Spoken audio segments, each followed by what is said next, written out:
Okay, and it's recording. So I'm Alana Gomez, and I'm with the Samuel Proctor Oral History Program at UF. It is April 14th, 2:52 p.m., and I'm with Sandra Gomez, and we will be discussing the coronavirus pandemic. So how are you doing today, Ms. Gomez? Thank you for meeting with me. I'm doing fine.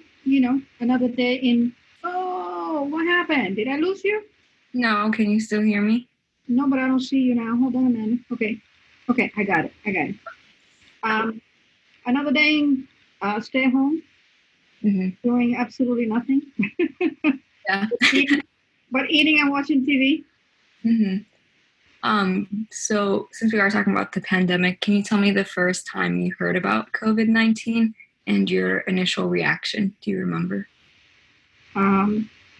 Sometime the beginning of March, I heard about COVID-19. At the time, there was not much information out there. It was kept very secretly from China. So we really didn't know what this thing was going to do to, the whole United States and the whole world for that matter. So I did hear about the beginning of March. Sometime middle of March, there was a article about somebody that had come from New York that was infected and had flown down to Palm Beach International on a JetBlue flight. And it was disappointing that not a single person in the plane was at the time tested for coronavirus. Yeah. So I think I started my own self-isolation sometime March 11 or 12. Because, if people come from an infected area and you don't test them or keep an eye on them so they don't go about their own business, you're exposing yourself, especially when you're of a certain age like me. So I imagine that first reaction was probably fear, right? Of course.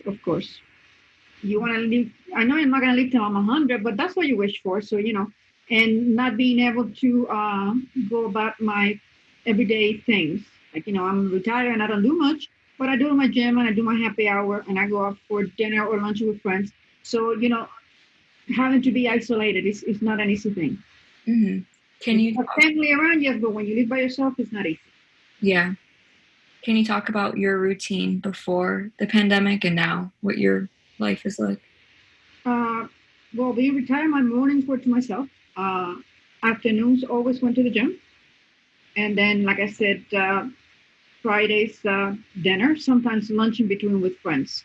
So now I'm not doing any of that. And, visiting the family, which is important to me. I would drive to Orlando to visit my son Danny or seeing my family. And it was fun. And how do you go about getting resources like groceries, cleaning supplies? First, I pray.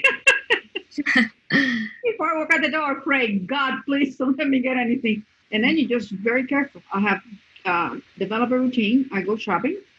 And then when I get home, I leave everything aside in my courtyard. And then I disinfect everything, the boxes, the gloves that I wore. I usually leave my shoes outside the door. I don't bring the shoes inside the house. And then when I bring everything in, I go over the whole thing again. So I do disinfect my groceries twice. Oh, wow. Then I let them dry because, you're supposed to let them dry. And then I start putting everything away. And where do you get the information on how you're supposed to take care of things? A lot of it has been on TV. We've been very well informed on how to deal with this coronavirus. I have to give the government a lot of kudos for that because they have really kept you informed at all times. And also online, you go online and you find out, how do you disinfect this? And if you don't have anything to disinfect it with, what can you use? If you don't have disinfectant, you can use Clorox. You can use hydrogen peroxide. You can use alcohol. So just keeping yourself informed online. I'm lucky that I have a computer. I'm lucky that I have a phone and I know how to use it. But think about people that don't have that freedom. People are in a nursing home that don't have any way of doing any of this. How they must feel abandoned and lonely. And do you think the news then has been good about giving us information since it all began? Don't ask me about the news. Because you never know what to expect from them. When this whole thing first started and President Trump closed the borders, they said it was wrong. You shouldn't do this, and then now he didn't do it soon enough. So you cannot listen to the news. You have to read and kind of come up with your own perspective what was going on. Yeah. I don't think any other president in the history of the United States could have done any different. This was something that was not expected, or we didn't have a script for it. Everything just came, and we had to improvise. And I think the government has done pretty good. Okay, that was my next question, actually. Do you think the government is doing enough to help people? Not. It's difficult to say. We live in a country that has a lot of freedom. We have a lot of constitutional rights. Could they have done what they did in China? No. In China, they barricaded Wuhan and nobody could go in and out. Could you do that here? Of course not. We're a free country. And even after the pandemic started, people were able to fly wherever they wanted, infecting other states that didn't have any pandemic at all. So yeah, in regards to what they can do, the government has done okay. Could they have done more? Probably. There's always room for more. But how can you predict something that you don't know how it spreads, or what's going to go next? Like right now, I read that there's another flare-up of coronavirus in the border with China and Russia. And have they say anything? No. China is very secretive, and Russia, what can we say about that one too? So this government, yes, China could have done much better because they were not as open from the beginning with the whole world. And from that, look at how many people have died in the whole world. Yeah. Do you think our government was prepared for? Oh no. There's never been anything like this in history, ever. And I don't care who was president, whether it was Obama or Reagan or JFK, they could have not known what was coming. Impossible. Because like I said, China was never open with the world. Yeah. And you said there's been nothing like this in history, so there's nothing you can compare it to in your... Not that I remember. I think they've been comparing with the plague from what, the 1800s? But I was not born there. No. But that's what they're comparing it with, the plague. Mm-hmm. But no, like I know SARS and... No, nothing like that. Nothing like that. Look at all the people that have died. And the thing is that you don't know how this spreads. You really don't know. You don't know if it comes by talking to somebody and spitting on them, or somebody touching something and you come and you touch it after them. There's no way of knowing yet. Mm-hmm. And at what point in the stream of information did you realize the virus could directly affect you and your family? When I saw how easily it was spread. Mm-hmm. When a minute we didn't have any, and then a week later we had thousands of people infected and dying, both. Mm-hmm. It was a reality we were not ready for, including me. From when you first heard about it to how fast you realized it was spreading, do you remember how long that time length was? Within a week, 10 days. Yeah. Because like I said, I isolated myself in March, and by second week of March, there was virus everywhere. Mm-hmm. Look at New York, how it spread, and New Jersey. Yeah. What are your primary concerns right now with the pandemic?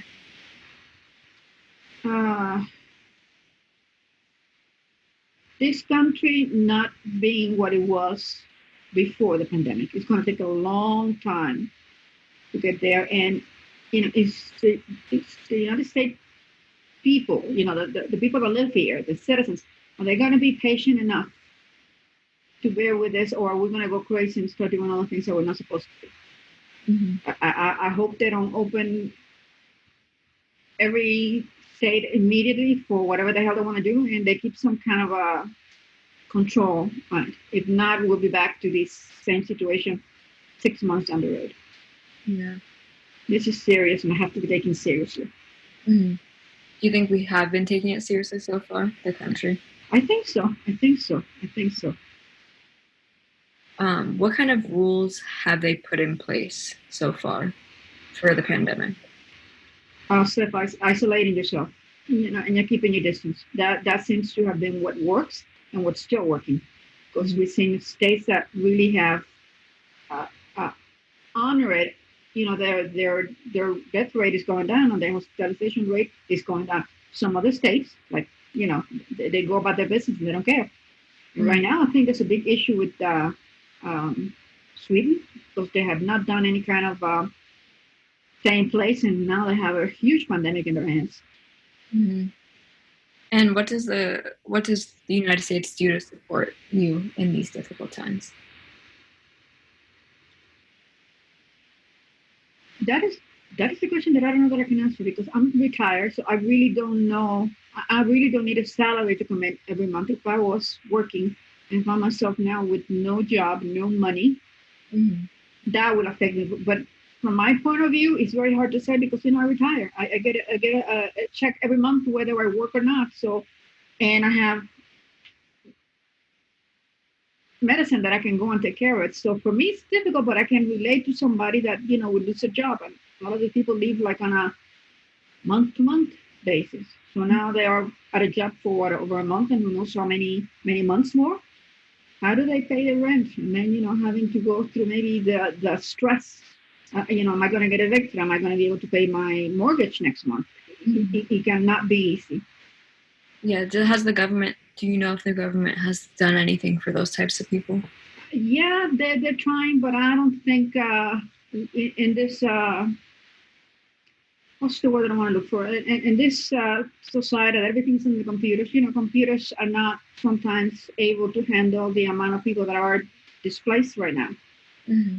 I don't know how many millions of people in Florida without a job. And when they went online to file for unemployment, it crashed because it was not ready for it. And I'm sure like this is many other states also. So they are trying, like I said, we were not ready for it. We were not ready for it. Mm-hmm. Has the government done anything to help senior citizens, you think, cope in these times?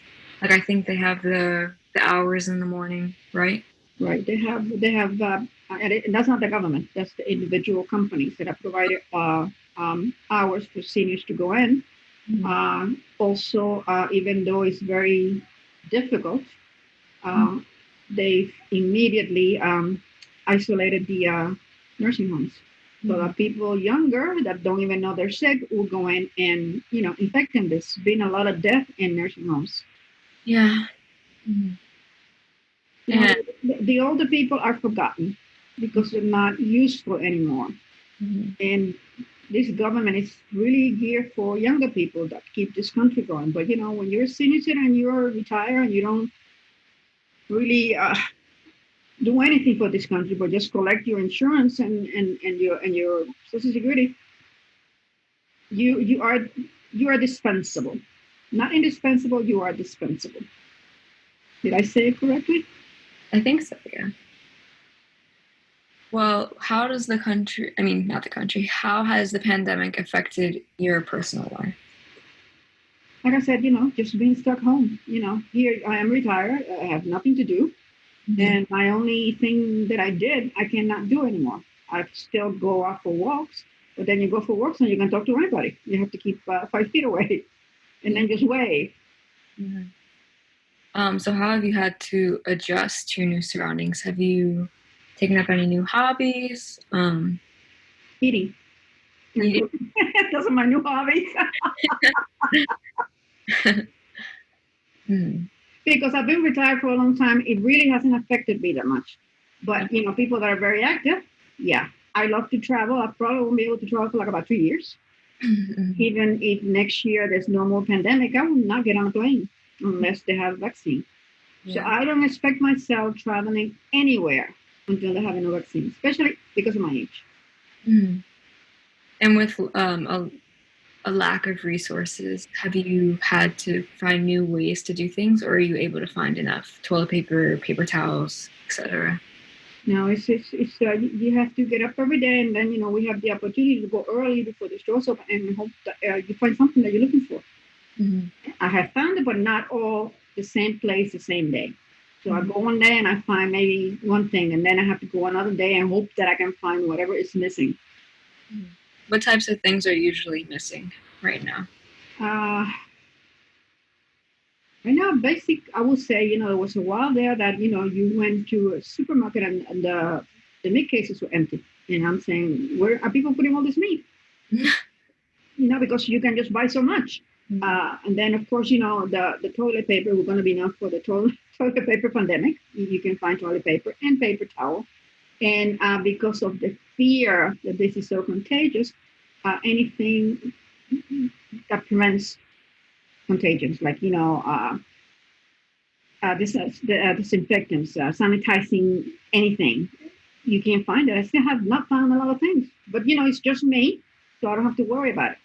And when I go, I just make sure that when I get to my house, I drop everything at the front door and then go in and wash my hands and do whatever I'm supposed to do. Mm-hmm.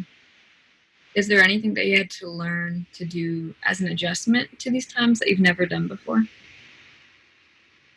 Not really, but you have to remember that I come from Cuba, where for a long, long time we didn't have anything. So we did with whatever we had. So, I manage. If I don't find something today, I'll find it tomorrow. Mm-hmm. When you come from a communist country, it's very easy to adapt to situations like this when you are deprived of everything. Mm-hmm.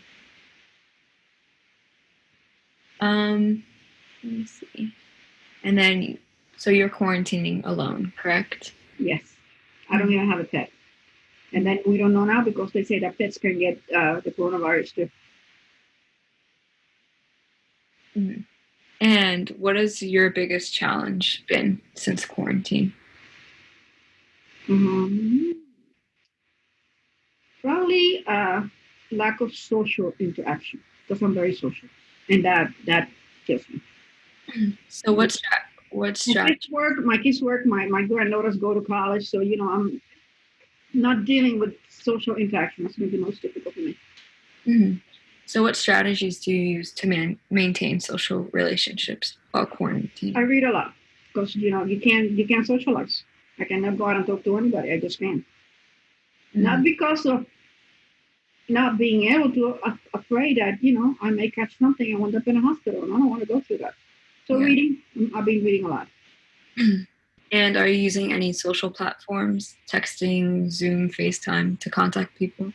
Phone calls. Mm-hmm. And who do you maintain contact with during this? My children. Mm-hmm. Do you know anyone that is an essential worker?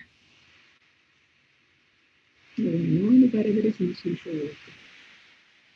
Nope. I don't have any nurses that are friends or police officers. Not true. I have a neighbor that is a police officer, but he works indoor. He's the one that handles all the computer calls. So no, I don't know anybody, but I really feel for them. Mm-hmm. Do you think essential workers should receive debt forgiveness, or students for other types of debt? Of course. Not only that, there should be recompense extra for what they've gone through. Mm-hmm. And how do you view the mass layoffs and salary reductions that have become typical in the last weeks? It had to be done because there was no other way of stopping the pandemic. It had to be done because we are very social, and we go out for dinner and we sit next to each other. So it had to be done. It's the only way this could be stopped. Mm-hmm. So I know that it's a huge issue when it comes to money and the economy and all that, but it had to be done. People are more important than the economy because we will recuperate. But if you die, you can't do anything with that. You're dead. Mm-hmm. What are your expectations of how daily life and society will change in the future after the crisis? Not for a while. I think for a long time. And even after that, I think we're still going to be careful about getting too close or checking hands or hugging or kissing. It's going to be a long time. Mm-hmm. Because whoever has experienced this will not forget it. Yeah. What will you remember from this?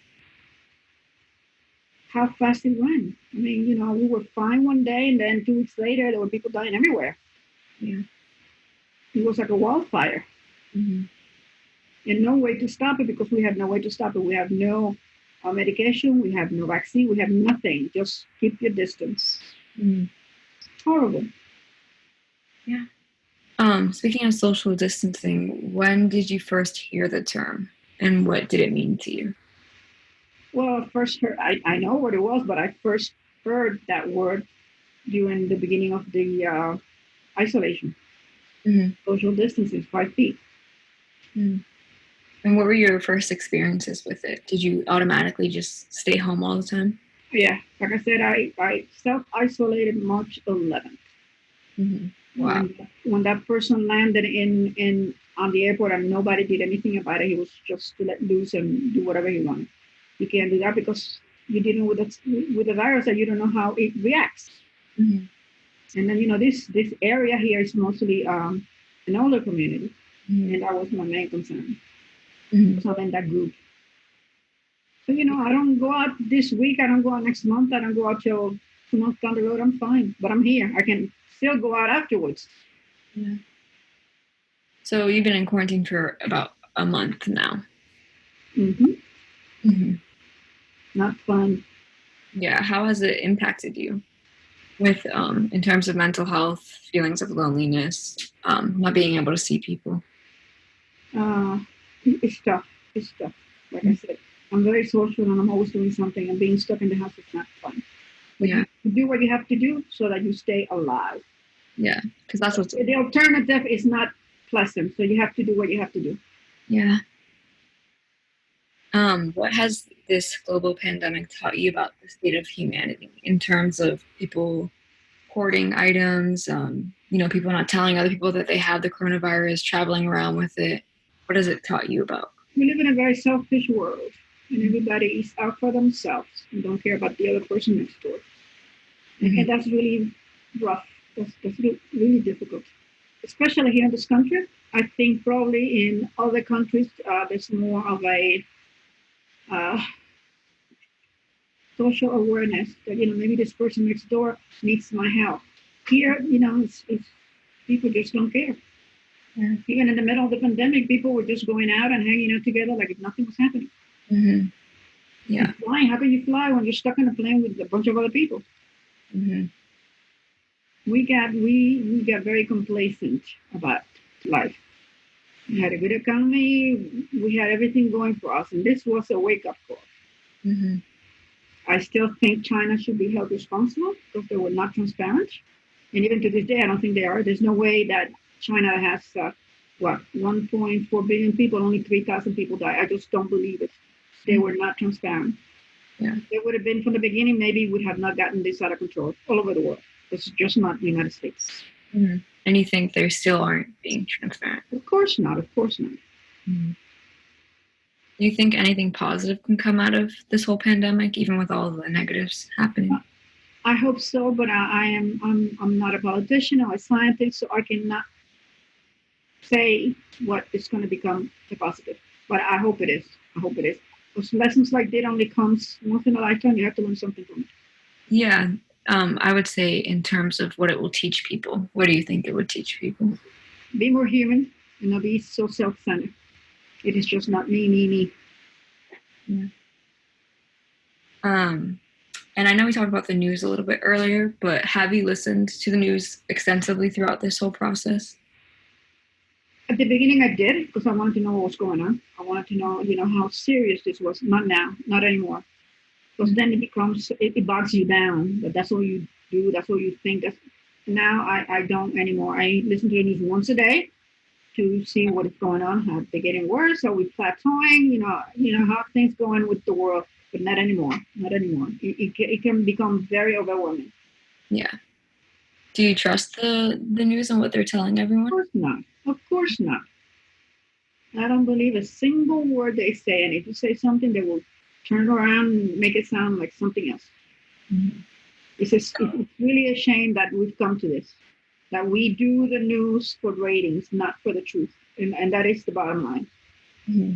So do you feel like you're getting the full story of how the virus is affecting people or no? No. You have to listen to a bunch of different people and make your own opinion. Isn't that all? Yeah. What kind of long-term effects do you think the pandemic will have for years to come?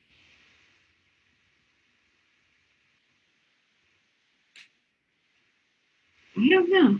Like I said, I just hope people become more human. We are not that human anymore. We become very sterile. and we're only concerned about ourselves. So I hope that this teaches people a lesson to become more human with other human beings. Mm-hmm. You know, you see sometimes people caring more about animals than they care about a human being. That's not right. I Mm-hmm. love animals too, you know that, but sometimes it's not right. Mm-hmm. Do you feel positive about the future? I always do. I always do. I always do. You have to stay positive in life. Mm-hmm. If not, you wind up in a mental hospital. Yeah. Well, yeah, right now that's all we really have, I guess. Mm-hmm. And things will be better because I always say this will also come to pass. That's my favorite saying ever. Nothing is forever but death. So that's the only thing you cannot do. You cannot die, Mm-hmm. not before your time. Mm-hmm. And I think that's for those people that have died because of a lack of information. Because, nobody knew. Nobody really knew. Yeah. What do you think about the interconnectedness of nature and the pandemic? For an example, like in Italy, when everything stopped, dolphins came back to the Venice canals. What do you think of things like that, like the disappearance of people from places has We stopped? have we have destroyed Earth, and we have to do. Maybe this is also a warning that we have to do something about it. Also, you know, all these places that people are not driving. The air has gotten much better. There's no pollution anymore. So we have. I think it's a lesson. We have to learn something from it, whether we will or not. Like I said, we are very self-centered. We want a car. The person next door also wants another car. We have to become more self-aware of what is going on around us. Nature, people, everything. Mm-hmm. What is the biggest lesson you've taken from this? For me or for the world. For for you, what have you taken from the pandemic as a lesson? Live, live life to its fullest because you don't know when your day is due. I Mm-hmm. hope not soon for me, but that's true. Look at all the people that went out on a cruise just to enjoy life, and then they come back and they're dead. They have the coronavirus, they go in the hospital, and they're dead. Yeah. In the anticipated long recovery from this, who do you think would be most affected? The low wage people, they are never going to be able to catch up with all the debt that is going to be on top of them. Houses, phone bills, car bills. I hope it also teaches them a lesson not to live beyond their means. Just make sure you have enough to cover everything. We all go and rent a car. We all go and buy a car and buy a house, and we don't think of things like this. So I think this is going to be a lesson for everybody to learn something from, whatever it applies to you. Mm-hmm. For me, like I said, I'm at the end of my life, so just making sure my family stays healthy so that I can enjoy them for a few more years. Yeah. And as soon as we're back to normal, start flying again, start traveling. That's my biggest enjoyment in life. Mm-hmm. How long do you think it will take to get back to normal? 2 years. 2 years. I don't think we'll be doing much till the end of 2021. And what is normal to you? Like when you say normal? Uh, Being able to go out and eat, be able to get on a plane or flight, be able to do everyday things that we cannot do right now. If I go to a restaurant now, I'm going to be looking to who's sitting next to me. So it's going to take at least close to 2 years. Mm-hmm. And when has the government have they given a when the quarantine will be over? No, they don't have any idea. They want to rush it, but then the scientists are saying not rush it because it can come a second time around. And we're seeing it right now in China. They're having a flare up somewhere else. So I hope that our president listens to all the scientists that have all the data, and he doesn't rush to start things over just because the economy has to. Because I know we have to, but it's not just us.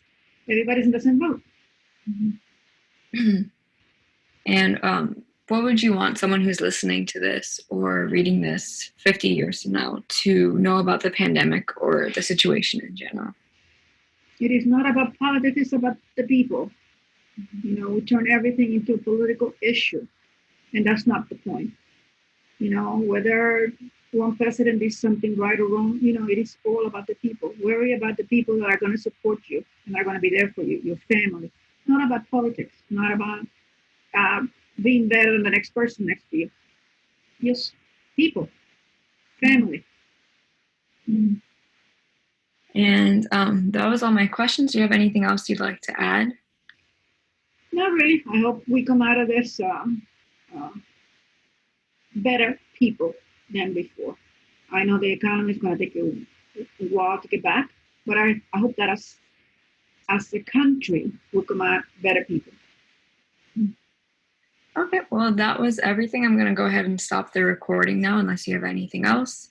Okay, thank you so much. It's been a pleasure. Thank you for meeting with me. Yeah, and I'm going to stop the recording. Okay.